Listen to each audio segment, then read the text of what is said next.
I've been thinking for some time now about what exactly makes something part of the occult.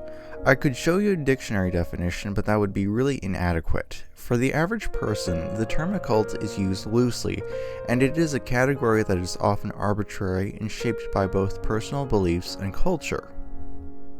For example, a person may grow up in a family that practices a form of witchcraft that is based in Christianity and see that as perfectly normal.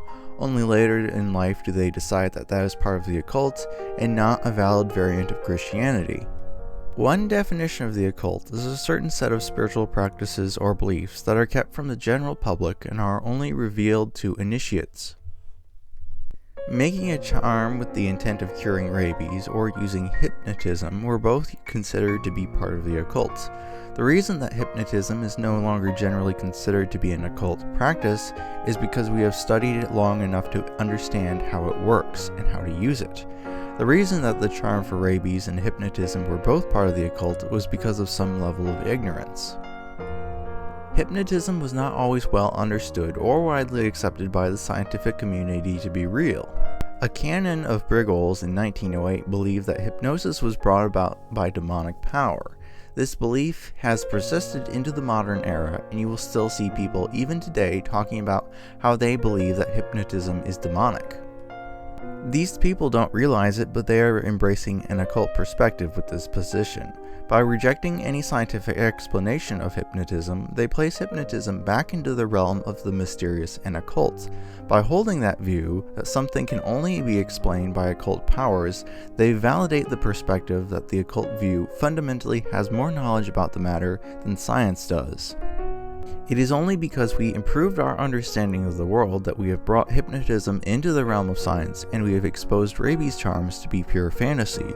The occult is the category for real phenomena that is not well understood, pure fantasy, and various practices and beliefs that come about as a result of our desire for spirituality. So the category of the occult is a mix of things that have some merit and things that have no merit. A major reason that we have this category is because of people's unwillingness to part with superstitions and an insufficient understanding of the world to adequately explain everything with science. Recently, I was reading a book that was published in 1910, and it made the insightful comment that table turning, crystal vision, and the use of the divination rod have no property that is inherently occult or extra-scientific. For those of you who do not know, extra-scientific refers to what is outside the scope of science and therefore cannot be studied with scientific methods. The author clarifies that the occult is not a collection of all the things that are hidden from science, but rather a study of facts that do not yet belong in the realm of science. Occult facts are pre-scientific, in that science does not yet have the capability to explain them yet. He states that the occult actually has nothing to do with the supernatural, and that once our ignorance of the cause of such things has been fixed, the occult will become scientific. He concludes that by definition, the supernatural will never enter the domain of science. This is not just semantics that he is talking about here. The trend throughout human history is that we keep learning that the strange things that we observe happening actually have natural origins. Things like gravity, the movement of the planets, now have natural explanations instead of supernatural ones. We only refer to things as supernatural because they appear to break the mechanics of reality. This appearance is just an illusion. The underlying mechanic that maintains our reality remains consistent no matter what phenomena occurs. Reality itself is malleable, and it's our lack of knowledge combined with the philosophy of determinism that makes us view reality as something that is inalterable or set in stone. I use the term paranormal to refer to phenomena that is natural but exceeds the average material aspects of reality. The term supernatural will never apply to what can be explained and brought into the level of scientific understanding, because the things that exceed the aspects of simple material, like quantum mechanics, are quite natural. The position that I just explained to you falls into the category of scientific naturalism with an element of non-dualism. There is a position that was taken by the Holy Congregation of the Inquisition in 1847 that directly opposes my perspective. A decree from the Inquisition said that it would be on the verge of heresy to claim that physical actions can result in a supernatural outcome. Likewise, it is considered fraudulent and almost heretical for someone to say that a purely physical force can be used to explain supernatural phenomena. I only have this quote from the decree, not the entire document, but it appears that they are using physical as a synonym for natural. Therefore, if you took the position that there was a natural explanation for strange phenomena that exceeds simple material, you'd probably be labeled a heretic. Mainstream Christianity takes the position that the material world is a direct result of an external supernatural divine force. This is a dualistic perspective because supernatural forces are seen as distinct and separate from natural material existence. I'm not aware of any rigorous evidence that would support this position, by the way. An incomplete understanding of the world or ignorance of important facts has led some people to pursue unachievable goals, like transmitting lead into gold with some sort of alchemical process. The alchemists of old would have no idea that we have the capability today of creating extremely small amounts of gold for a very short period of time with lead nuclei with the particle collider at CERN. What happens at CERN is explainable with science and is totally unrelated to the philosophy and practices of alchemy that used to occur. This is the difference between knowing and believing, or the difference between science and faith. Rigidly following the scientific method is not the only way that we can discover something important and truthful, though. You may discover something by accident, for example. The problem with ideas about magic or the occult is that they are usually part of a broader belief system that is fundamentally flawed. Fundamental flaws become common when there isn't a desire to try to apply any kind of critical thinking. This is the core issue of unshakable or dogmatic faith. If someone can't accept that something is false, then no matter what the evidence is provided, they are completely incapable of improving their understanding.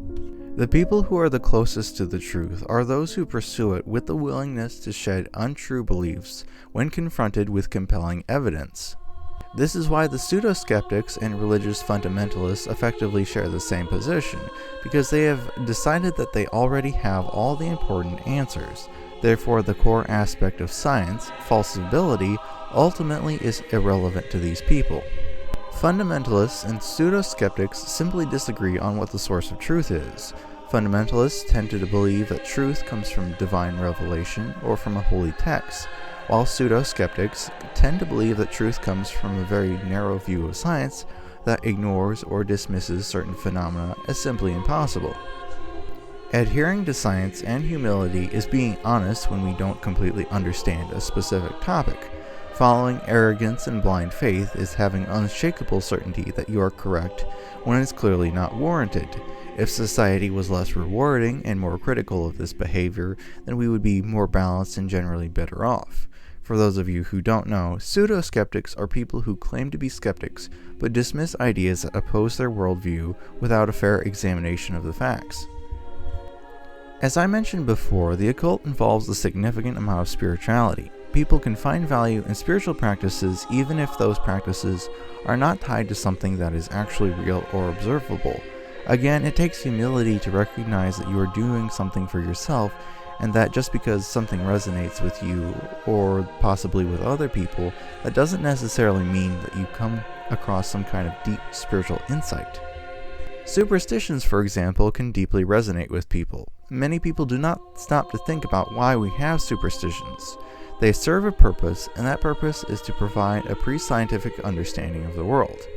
Living with uncertainty is uncomfortable, so a superstitious understanding of the world provides comfort for an individual.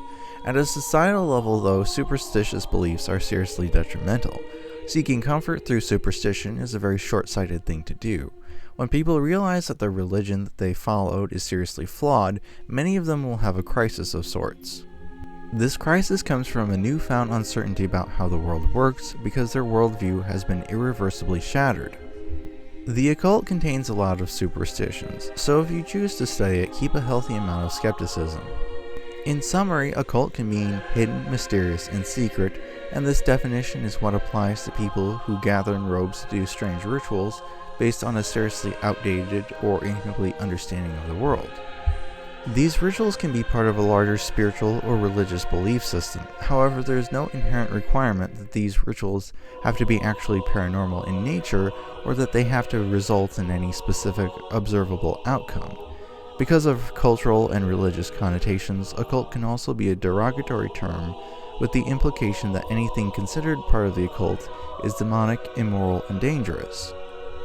Finally, occult can be used to refer to demonstrably real paranormal phenomena that is not completely understood by science, but will be at some point in the future if scientists are willing to study it.